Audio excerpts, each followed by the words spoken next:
end of the financial year, okay, dia punya accounts department ataupun dia punya accounts executive or accountant sudah akan start preparing this financial statement. Okay.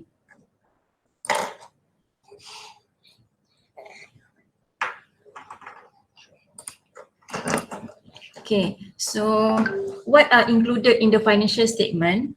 Okay, under this financial statement actually we have few sub statements ataupun statements yang ada dalam financial statement. So these 5 statement or 4 or 5 statements ni, it will group into one and we call it as financial statement. So dalam financial statement tu actually ada banyak lah. Bila you cakap financial statement, orang akan tanya what kind of statement, which one?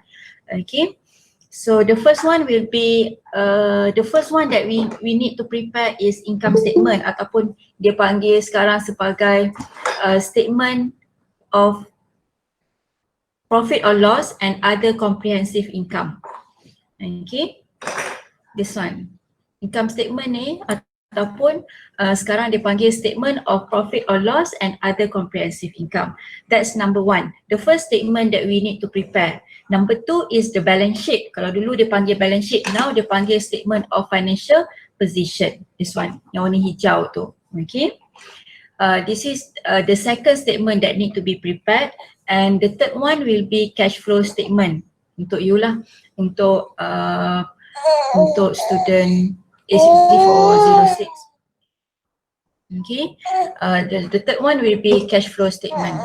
So each of the statement ni dia ada dia punya function ataupun dia ada dia punya objektif dia.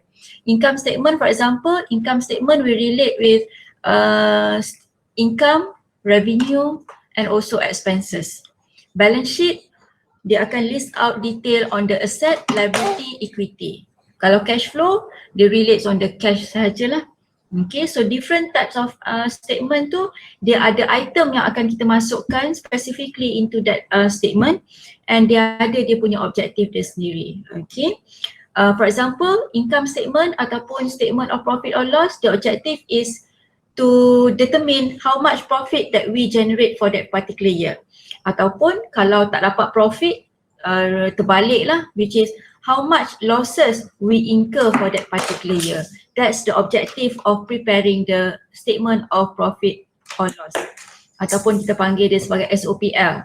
Okay, statement of profit or loss. Nama pun profit or loss.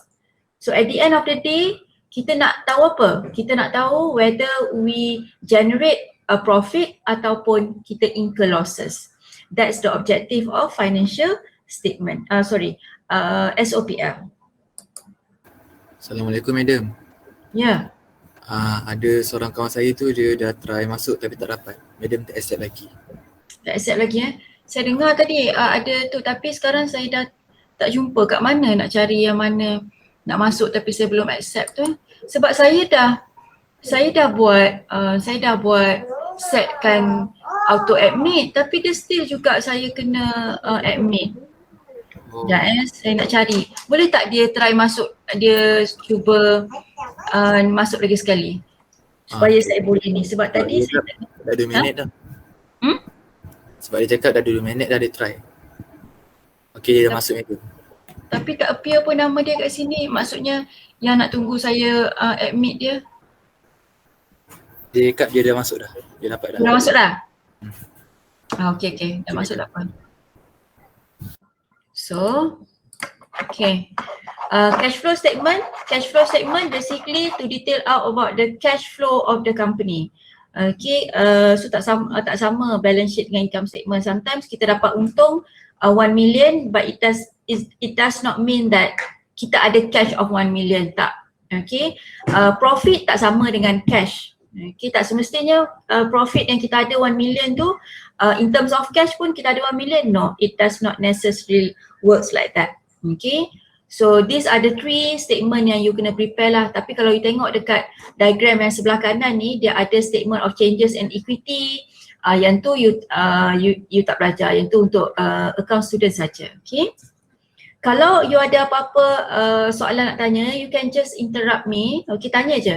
Okay, saya akan jawab then and then lah. You boleh tanya, tak perlu whole question sampai at the end of the class ke perlu. Okay. Madam, Ya. dia include sekali ke net profit? Net profit dalam income statement ataupun SOPL tu lah dalam tu. Oh, okay, thank you. Dalam SOPL tu, the bottom line yang paling bawah sekali kita nak tahu apa? Net profit ataupun net loss. That's the objective. Faham? Faham? Okay. So kalau orang tanya berapa net profit you? You tengok SOPL. Okay, jangan tengok cash flow. Okay, balance sheet ada juga tapi might as well you tengok SOPL sebab SOPL tu detail on the income and also expenses. Okay. Okay. So now definitions of accounting. You nak belajar accounts ni, you nak belajar accounting. So you need to know what is accounting. So accounting definitions, the art of classifying yang bahagian hijau ni. The art of classifying, recording and summarizing transactions and any other business event in monetary terms and interpreting the result to interested parties to enable them to make decision. Okay, so you boleh highlight ataupun you boleh boldkan keyword dia kat sini. Okay, I always say that keyword untuk definitions of accounting will be classifying, recording, summarizing, okay, and interpreting. So dia ada 4 kat situ. So what is accounting? Basically it is to classify, it is to record, it is to summarize all the transactions from any business event that happen in any businesses or any company. Okay, so lepas kita dah classify, kita dah record, kita dah summarize, then kita interpret. Interpret tu maksudnya kita tengok figure dan kita interpret. What happened to this company? What happened to the sales? What happened to the expenses? What happened to the asset, for example? Okay, that's how we interpret. Bukan tengok saja tapi kita interpret result daripada those figures. And those interpretation ataupun information yang kita dah kumpul semua tadi, kita dah classify, kita dah record, dah summarize semua tu, siapa yang nak guna? Kita nak bagi dekat siapa? Kita bagi to those interested parties ataupun the users of the accounting information. Okay, why do they need this kind of information? Because we would like to help them in making decisions. Okay, contohnya kita nak buat apa-apa decision, company dia nak beli ataupun nak sewa aset ni. Kalau beli harga lain, kita sewa kena long term contohnya and harga dia lain ataupun sewa dia lain. So mana yang untung? Kita nak beli ke nak sewa? So kita kena ada all those figure, kita kena ada record ataupun kita kena ada information in order for us to make decision. So this is what we call to interpret the information, and kita akan bagi those information to those interested parties or users, and kita boleh tolong dia untuk buat decisions. Okay? Okay. So that's the definitions of accounting. So ingat accounting ada 4 classify, recording, summarizing and also interpreting. Kenapa saya tekankan 4 tu? Sebab nanti kita nak tengok pula definitions of bookkeeping. So bookkeeping tu dah ada 3 je tapi dia redundant. So you must know which one is accounting and which one is for bookkeeping. Wah, tu ambilkan air ibu kat tepi tu. Kat tepi tangga tu. Nampak? Air ibu. Okay. Ambil air. Okay. So those okay, so dah tahu definitions. Now the information that we gathered just now must be relevant, reliable, comparable. Okay, so information tu dia kena information yang berkualiti lah. Kita tak boleh ambil just any information yang kita ada dapat daripada internet ke, tak boleh. So we must make sure that the information is relevant for us to make decision. Contohnya you nak buat decision, you nak beli kereta A ke kereta B. So apa information yang you nak collect? Mesti you, contohnya kereta A tu Honda, kereta B tu Toyota. So you collect the information berkaitan dengan Toyota and Honda. Tak perlu collect Porsche ke, tak perlu you, sebab tak relevan. You nak beli Honda ataupun Toyota contohnya. So the information must be always relevant to the issue or to the decision making process tu. Okay. Reliable maksudnya the information must be reliable. You kena ambil daripada reliable source lah. Tak boleh ambil daripada sesiapa saja ataupun you tengok kat dalam internet. You can get various kind of information daripada internet, tapi you kena tahu nak scrutinize. You kena tahu nak screen information yang you dapat daripada internet tu. Okay.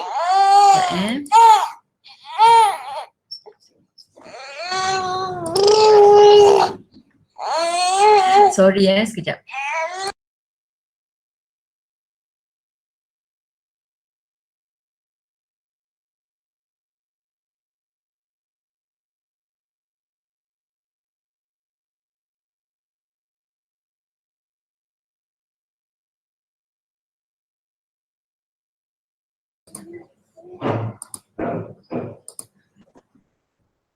Okay.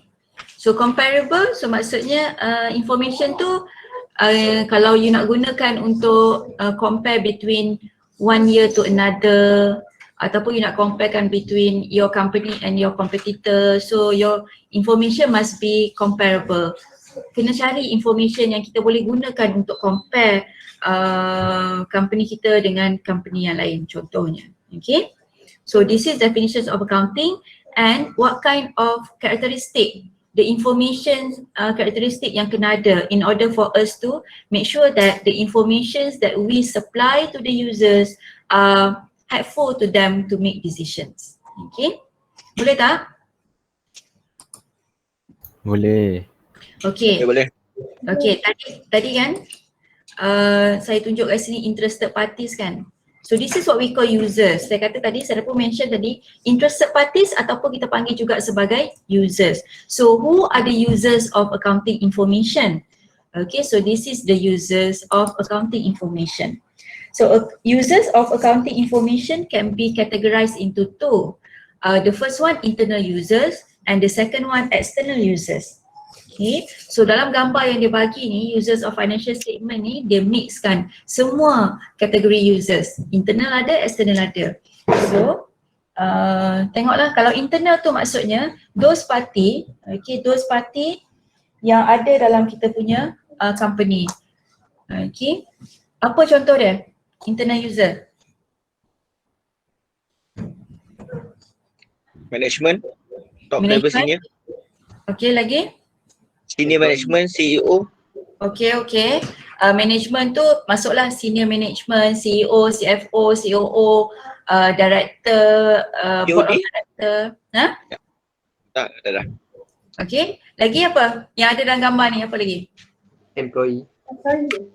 Yes, employee is also internal user.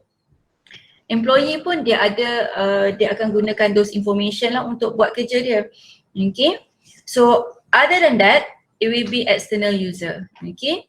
So example for the internal user, management. Management, they use a lot of the financial statement information daripada financial statement tu to help them in planning the business or the company. Okay, planning for the future. Dia selalunya kan kalau company ni dia punya planning bukannya planning untuk 1 ataupun 2 bulan, tapi untuk 5 years ahead contohnya. Dia punya projection untuk 10 tahun akan datang. Dia punya planning untuk another 2 years, another 4-5 years macam tu. So this kind of information we help them in making planning tu lah. Okay, so contohnya in another 5 years berapa banyak aset yang nak beli, so dia akan tengok all those financial statement punya information. Okay, kalau employee, so dia banyak gunakan in order for them to untuk buat kerja lah, untuk siapkan ke, contohnya siapa yang buat sales, dia akan tengok details daripada financial statement ataupun daripada information tu setiap bulan berapa dia punya sales ni.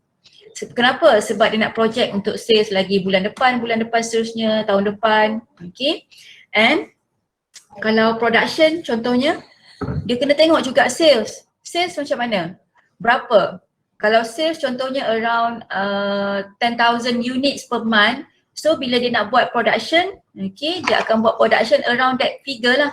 Tak adalah sales selalunya 10,000 tapi dia suka-suka je nak buat production 30,000, okay, untuk bulan tersebut. So yang lebih tu nak letak kat mana kan, macam tu. So that's why employee also using the financial statement untuk buat kerja ataupun untuk fulfill dia punya kerja seharian. Okay. And now external ni banyak. Lenders ni apa? Bank ataupun kita panggil sebagai creditor ataupun those yang bagi pinjaman, bank ataupun financial institution. Okay, this bank dia kenapa?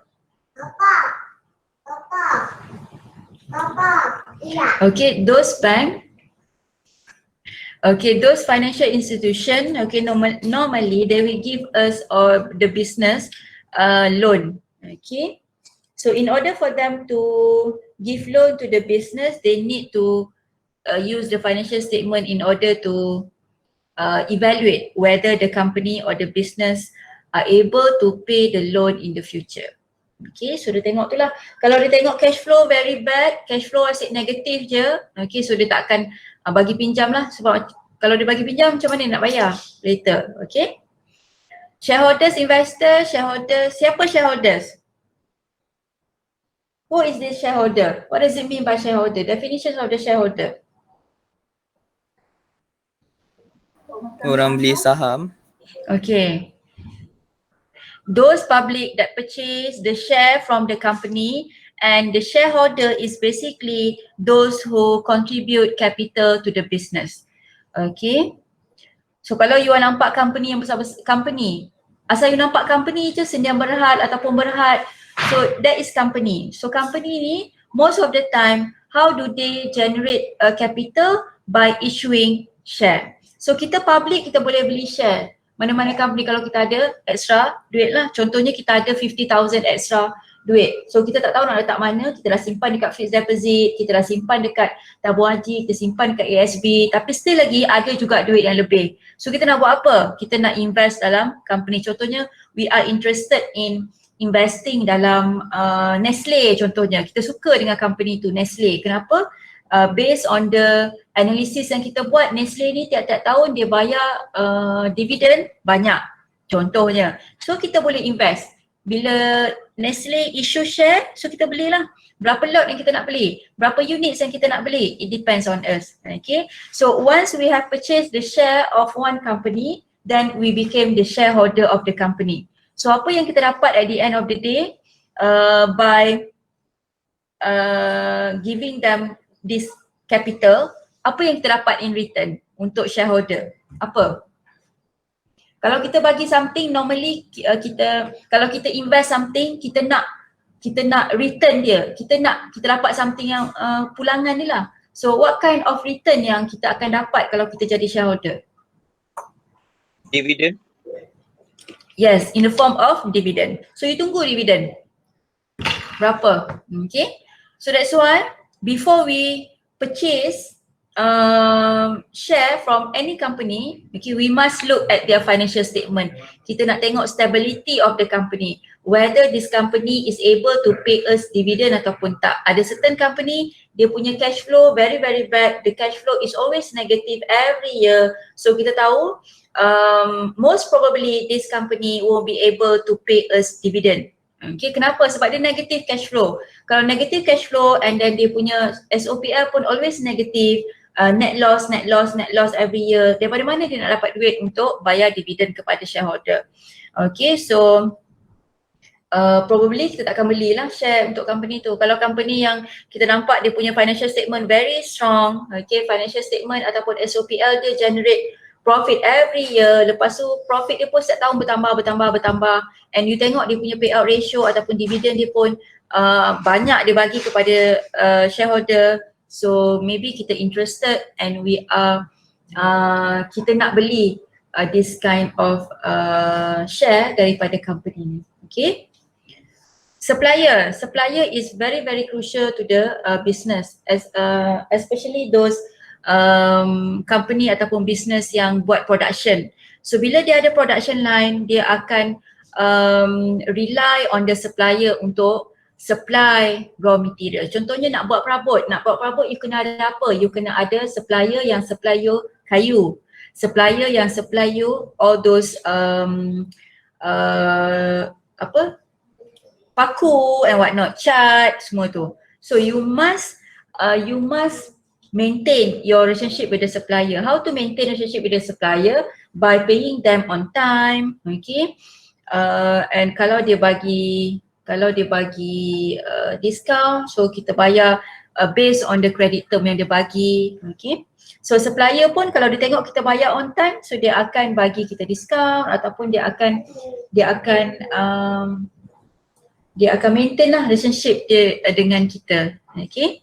Tax department in terms of paying tax, company dia kena bayar tax sama juga dengan individual, okay?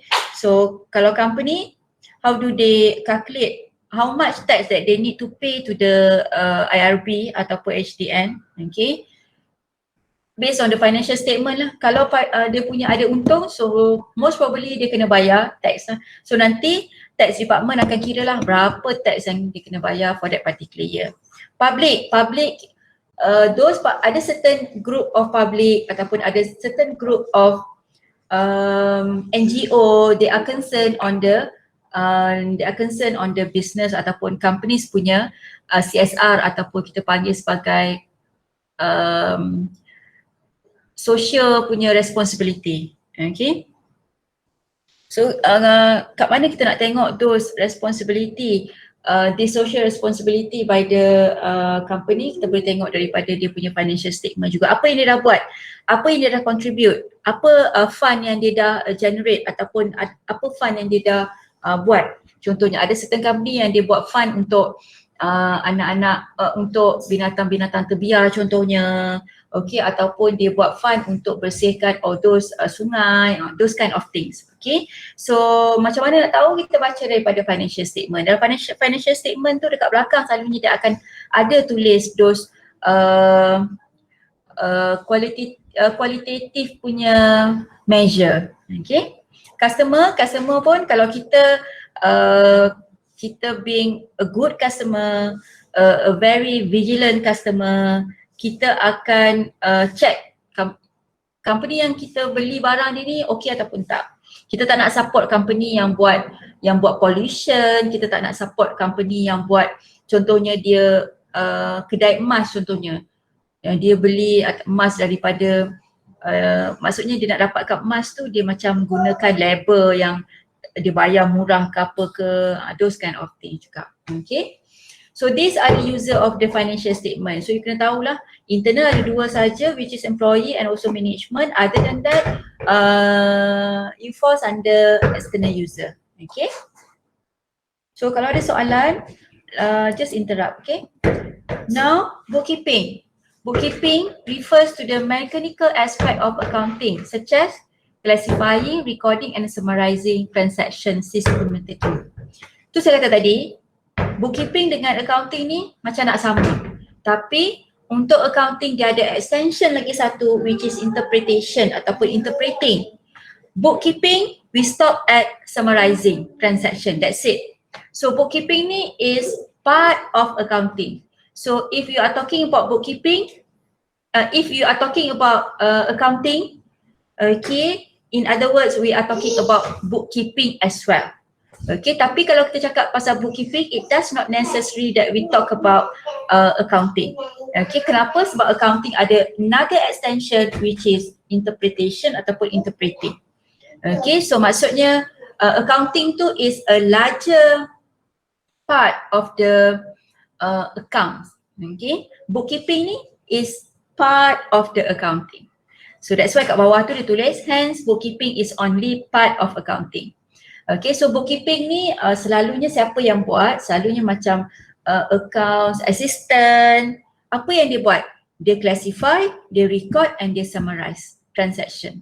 Kan kalau kita ada business, selalunya kalau dalam company pun kita ada banyak dokumen kan. So dokumen tu bercampur-campur kadang-kadang. So kita kena classify. So that's why the first one dia kata to classify. Ada documents which belongs to sales transactions, other documents belongs to purchases transaction, other documents belongs to general expenses punya transaction, ada documents yang kita buat untuk asset purchases contohnya, those kind need to be classified. Okay, classify ataupun kita cakap kita kena groupkan according to the nature lah. Kalau documents untuk sales, satukan documents untuk sales so that it is easier for us to record later. Documents untuk purchases, so kita recordkan dalam kita combine ataupun kita classify under one group which is purchases. Okay, and recording. Recording, after we have classified, we have grouped into the nature tu, so kita record dia masuk journal entry dulu, lepas tu masuk dalam ledger, lepas tu masuk dalam trial balance and so on, then only we prepare the financial statement. Okay, and summarize tu maksudnya at the end of the month kita tengok how much is the total of our sale, how much is the total of our purchases, how much expenses that we incur for this particular month for example. Yang tu maksud dia summarizing. Kita total up, kita summarizekan at the end of the month so that it is easier for us to prepare some sort of a report, any report that the management would like us to prepare for example. Okay. Okay, then we move to form of business. There are three forms of business or three types of business that we can venture into. The first one will be sole proprietorship, number two partnership and limited companies, the last one. Sole proprietorship ataupun kita panggilkan juga sole entrepreneur. Okay, sole entrepreneur. Okay, so kita tengok dia punya karakteristik. The next one, the next slide. Okay, these are the characteristic of each of the form of business. So sebelah kiri ni kita tengok dia punya apa isu yang kita nak discuss tu. Dan sebelah kanan ni for each of the column ni untuk sole trader, untuk partnership and limited company. So first related to registration, okay, untuk sole trader ataupun sole proprietorship, it will be registered under Business Registration Act. So it is governed under this kind of act, Business Registration Act 1957. So it is a simple one. Kalau you nak buat business, you can go to the registration ataupun pendaftar perniagaan macam tu. Okay. Lepas tu you register. Kalau partnership, registered with Companies Commission Suruhanjaya Syarikat under Business Registration Act juga. Okay, but for limited company, for companies, okay, dia akan register under Companies Commission of Malaysia under Companies Act. You tengok dia punya act ataupun akta yang govern this kind of business lain.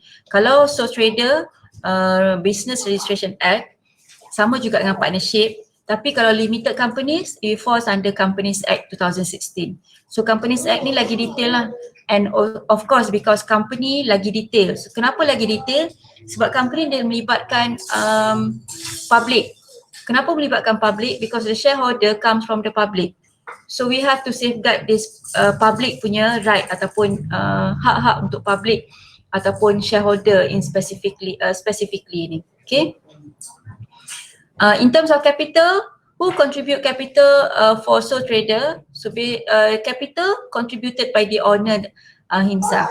So kalau contohnya saya nak buat small laundry shop. Okay, saya nak buat laundry shop saya sendiri.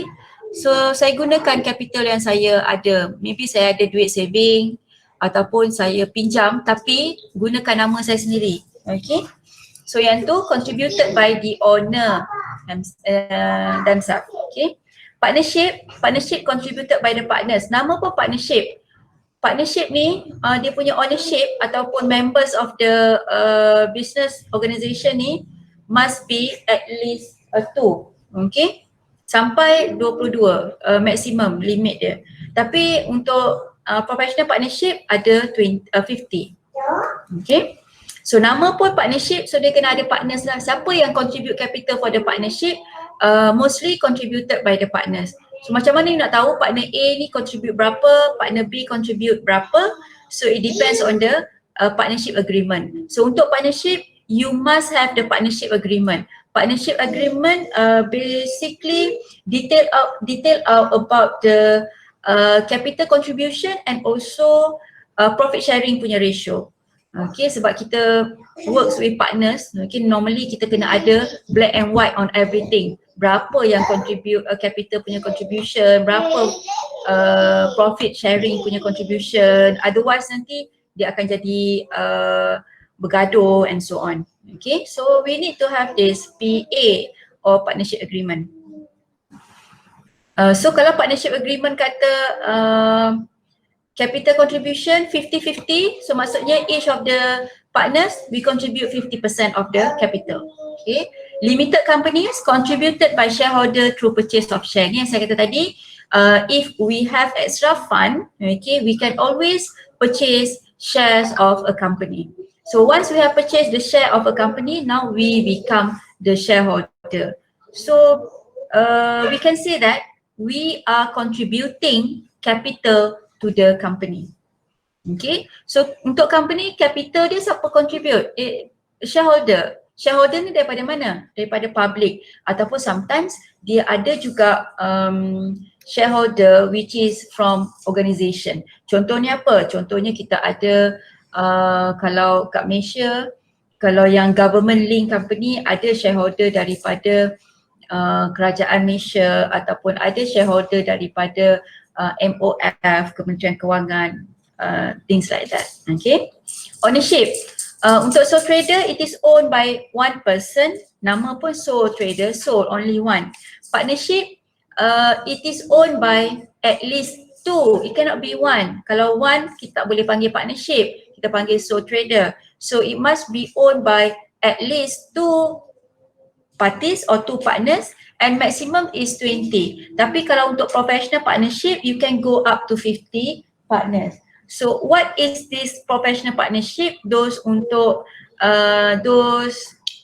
partnership berkaitan dengan contohnya engineers ataupun accountants, lawyer, macam tu. Okay. Kalau company, kalau private company, 2 to 50 shareholder. Kalau public company, 2 minimum with no maximum number of shareholder. Management and control, untuk sole trader, since dia adalah sole trader, capital pun dia yang contribute, ownership pun dia yang yang own the business. So bila management and control, so manage and control by the owner himself. So this sole trader ni macam one man show. Okay, everything dia buat sendiri. Okay. Kalau partnership, manage and control by partners lah. Limited companies, manage and control by board of directors and all those management team and also management teams appointed by the shareholder. Shareholder, walaupun kita contribute share kepada contribute capital kepada company, tapi kita tak manage the company. Okay, the management of the company is done by board of director and also top management lah. Siapa yang appoint this board of director? Selalunya shareholder. Bila shareholder nak appoint? Dalam annual general meeting. Okay, that's why kalau ada AGM shareholder, kita pergi dia punya AGM. Okay.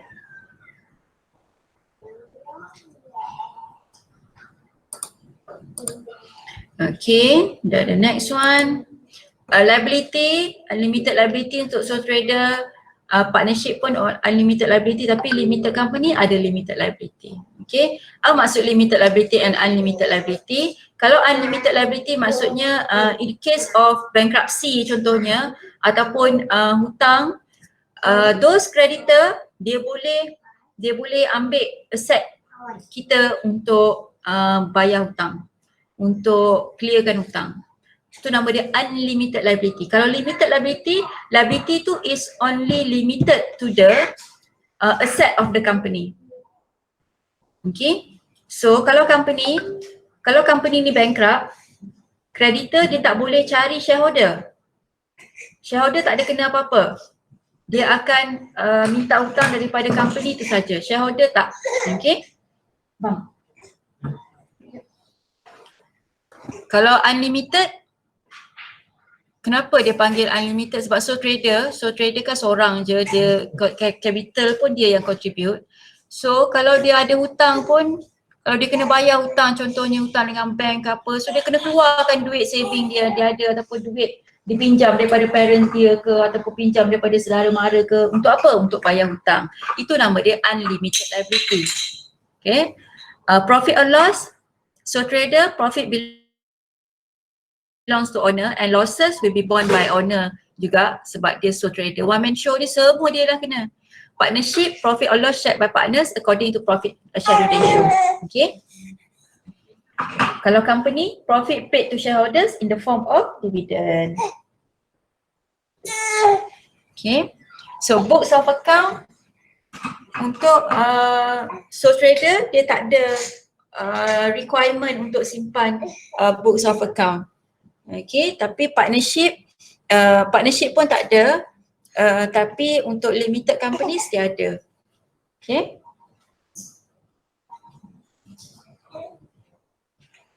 So that's why you belajar account at the end of the day you kena tahu macam mana nak prepare account untuk company. Tadi awal-awal tadi saya dah mention dalam slide yang pertama kot, financial statement is basically to be prepared for company.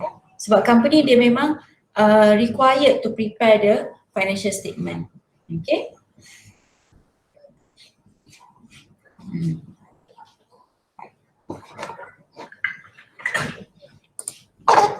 Okay, advantages and disadvantages of business. These three business. Untuk sole proprietorship, easy to set up and easy to run or to manage. Kenapa? Sebab kita je yang seorang yang manage kan. So tak perlu nak minta pandangan orang lain, tak perlu nak tunggu orang lain datang ke apa ke. Okay. Tapi dia punya disadvantages, unlimited liability. Kalau ada hutang, so kita boleh kena jual rumah ke, kena jual kereta untuk bayar hutang. Okay. Madam. Slide tak gerak. Tak gerak. You dekat yang mana you nampak sekarang? Dekat form of business organisation. Yang liability, profit or loss, yang tu. This one? Okay, nampak tak sekarang? Masih sama, masih kekal dekat Sama, madam. form of business. Okay, tak nampak lagi saya stop sekejap Okay, now saya share balik a window, this one. Nampak tak? Nampak. Advantages Okay, so untuk disadvantages untuk sole proprietorship, unlimited liability, hard to raise capital or expand. So kalau kita ada modal 20,000 je, susah lah nak dapatkan extra capital. Okay. So partnership, more capital than sole trader sebab ada few partners. Kalau banyak lagi partner, banyaklah dapat kita capital. More skills from owner. So kalau ada 3 orang ke 4 orang partnership, so kita dapat expertise daripada different people. Lepas tu, tapi ada limit unlimited liability juga. Profit to be shared. So kalau banyak profit tapi tak boleh lah enjoy semua, then we have to share with others as well. Potential conflict among partners. That's why kena ada partnership agreement. When we talk about money, when we talk about profit, talk about capital, so most of the time akan ada conflict among partners. Sebab tu kena ada partnership agreement so that we can follow the partnership agreement related to capital contribution and also profit sharing. Okay. Limited companies, more capital sebab whenever we feel like we need more money, more fund or more capital to expand our business, we can always issue share contohnya. Okay, and bila ada shareholders yang take up kita punya offer tu, so dia akan kita dapat banyak capital lah. So bila kita ada lebih capital, kita boleh expand ataupun kita boleh beli new asset. Okay. Limited liability of owners. So owner tu dia takkan tanggung kerugian company. Run by highly skilled managers. Kan kalau you nampak company kan ada department, and department dia tu selalunya head by orang yang betul-betul expert. Contohnya kalau sales department, dia akan ambil those people yang ada degree in marketing ke contohnya. Kalau accounts department, siapa yang akan kerja kat situ? Selalunya orang-orang yang ada degree in accounts ataupun business ataupun finance, things like that. Complicated to set up and run. So kalau untuk set company ni ada banyak requirement by Companies Act and also requirement by kita punya Suruhanjaya Syarikat. Okay. So kena bayar berapa, lepas tu apa syarat dia, apa borang yang kena isi, banyak dia punya working paper that need to be prepared. Agency problem ni ada conflict of interest contohnya. Contoh dia apa? Contoh dia sometimes managers, okay, managers dia tak manage the company, tak apa nanti ibu buat lagi. Manager tu dia tak manage the company in the interest ataupun from the point of view of shareholder. Okay, dia buat suka hati je company dia. Dia manage suka hati je, okay. Sedangkan shareholder pun ada kepentingan ataupun view on how the company need to be managed and so on. Okay. Okay, now accounting cycle. Accounting cycle start with transaction, lepas tu ada source document. For every transaction kita kena ada source document. Apa contoh source document yang selalu you nampak ataupun yang you tahu?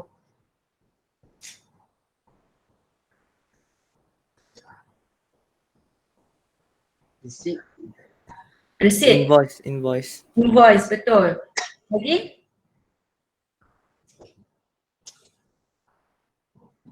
Statement. Contoh apa? Bank statement. Okay. So those are example of source document. Source document kena ada. Untuk kalau kita pergi Tesco setiap hari kita tak simpan receipt tak apa. Okay. Tapi kalau untuk business, untuk company, okay, all the transactions must be documented. Okay, mesti ada dokumen.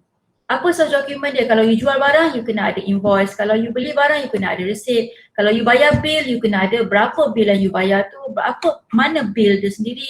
Okay, lepas tu you kena ada you kena ada payment voucher. Okay, those kind of thing. Kena ada source document. So from the source document, kita akan record dalam journal, then transfer to the ledger and transfer to the trial balance and prepare the financial statement. So those are the cycles that need to be followed. Okay. So kita akan belajar ni nanti. Journal, ledger, trial balance, lepas tu financial statement. Okay. Boleh?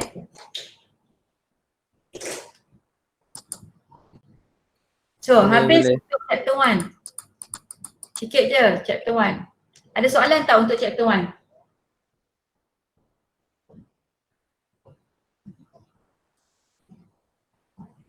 Ada apa-apa soalan nak tanya untuk chapter 1?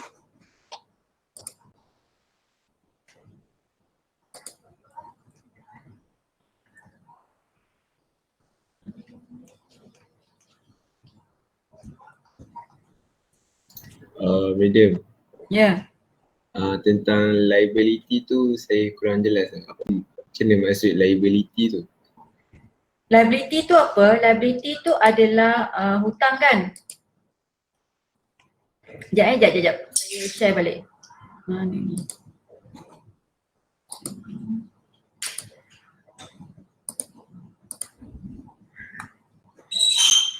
Okay, liability tu adalah tanggungan ataupun hutang.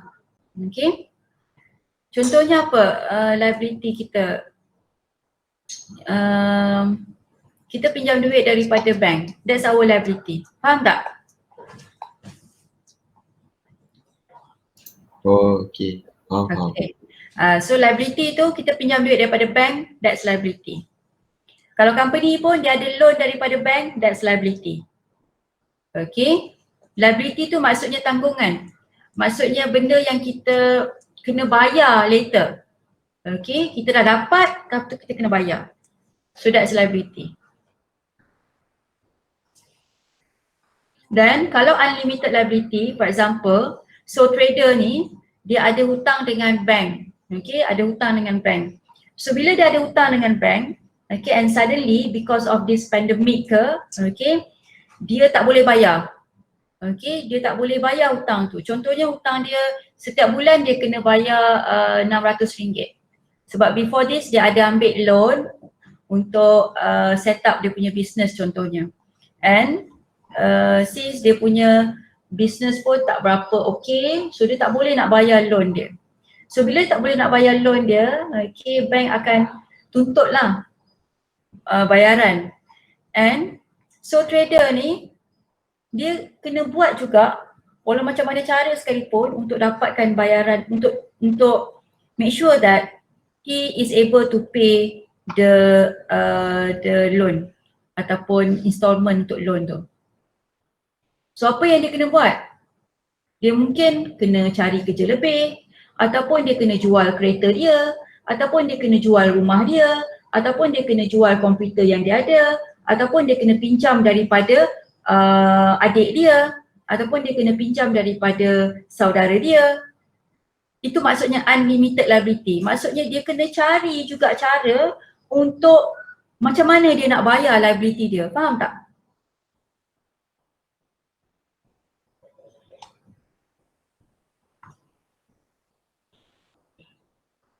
Faham tak? Maksudnya cuba medium differentiatekan limited tu dengan limited. Okay. Limited kan? Itu unlimited. Now limited liability. Limited liability, kalau company tu tadi yang unlimited tu we are talking about sole trader kan, sole trader. Now limited company, limited liability untuk company. Company bankrupt. Okay, company bankrupt. Lepas tu dia ada banyak hutang. Company tu ada banyak hutang dengan bank, ada bank A, bank B. Okay, bank tu dia akan minta company bayar. Tapi setakat aset company saja. And kalau company nak bayar, dia kena jual lah aset-aset company, betul tak? Dia kena jual dia punya, contohnya dia punya kenderaan motor vehicles, dia kena jual dia punya building, dia kena jual dia punya machinery. Kenapa dia kena jual? Sebab dia kena bayar hutang. Tapi dia tak sentuh owner. Siapa owner?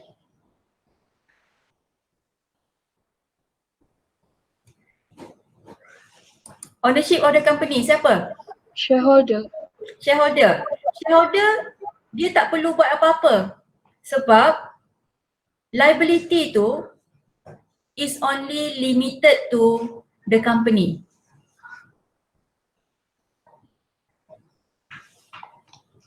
Faham tak? Tapi kalau sole trader,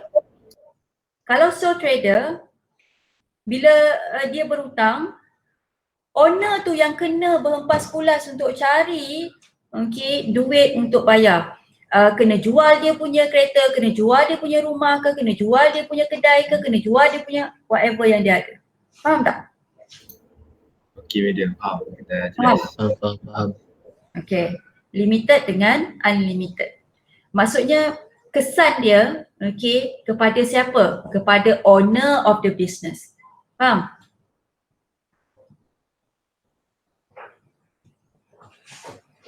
Boleh Boleh, faham.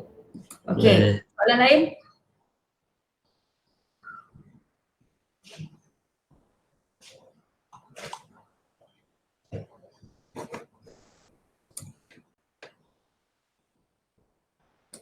Ada tak soalan lain?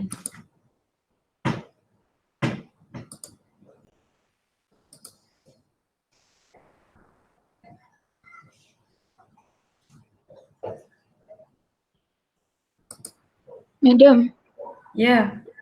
kalau limited company tu kan, Mm-mm. dia memang apa tu, dia punya startup company dia tu memang oleh shareholders je ke? Atau ada orang lain buat dulu? Company ni dia start sekejap mana tadi?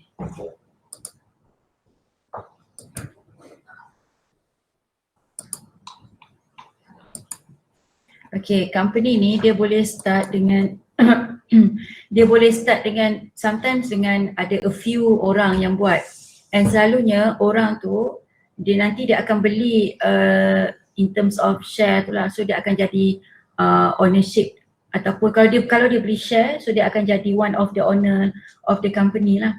Selalunya dia bukanlah kita set up dulu, kumpulkan dulu shareholder, bukan, dia kena ada company dulu. Okay, selalunya siapa yang set up adalah a few people yang set up the company.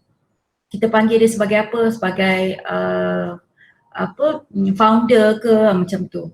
Faham? Dia akan set up the company, lepas tu baru dia akan invite orang untuk beli share daripada daripada dia. Faham? Faham. Okay? Okay, soalan lain?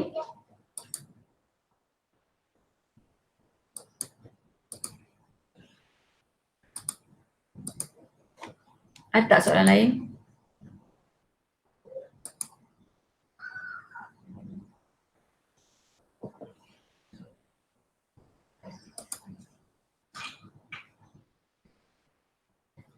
Okay, tak ada. Sekejap saya tengah nak share untuk chapter 2 punya. Sekejap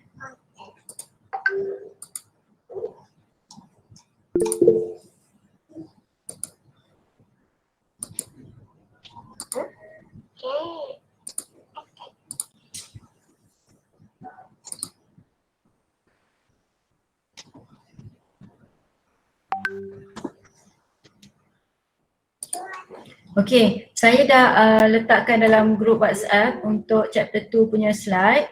You tengok dulu, kita play dalam 5 to 10 minutes boleh? Boleh. Boleh. Okay. Dalam 11 suku ke ataupun 11.20 kita masuk balik